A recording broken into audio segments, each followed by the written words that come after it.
Hi friends, ఈరోజు పిల్లలకు healthy అయిన ఫుడ్ పప్పు గోంగూర రెడీ చేస్తాం. దీనిలో ఐరన్ ప్రోటీన్ ఎక్కువ ఉంటుంది. ఎక్కువ గోంగూరతో చేద్దాం. 3 గోంగూర కట్టలు తీసుకుని బాగా కడిగి శుభ్రపరచుకోండి. ఒక గ్లాస్ కందిపప్పు తీసుకుని దాన్ని బాగా కడిగిన తర్వాత ఒక చిటికెడు పసుపు, 1 టేబుల్ స్పూన్ కారం వేసుకుని దానిలో 2 గ్లాసుల వాటర్ పోసుకుని గోంగూర వేసుకుని విజిల్ పెట్టండి.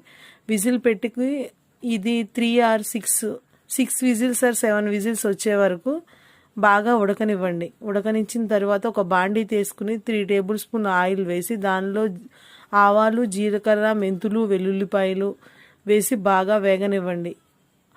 వేగనిచ్చిన తర్వాత 2 ఎండుమిర్చి వేసి వేగనివ్వండి. తర్వాత కరివేపాకు వేసి ఈ పోపు సువాసన వచ్చే వరకు వేగనిచ్చిన తర్వాత మన విజిల్ తీసి ఈ పప్పు బాగా కలుపుకోండి. కలుపుకున్న పప్పులో కొంచెం మీ రుచికి సరిపడా ఉప్పు వేసి కలుపుకోండి. కలుపుకున్న దాన్ని ఈ పోపులో వేసి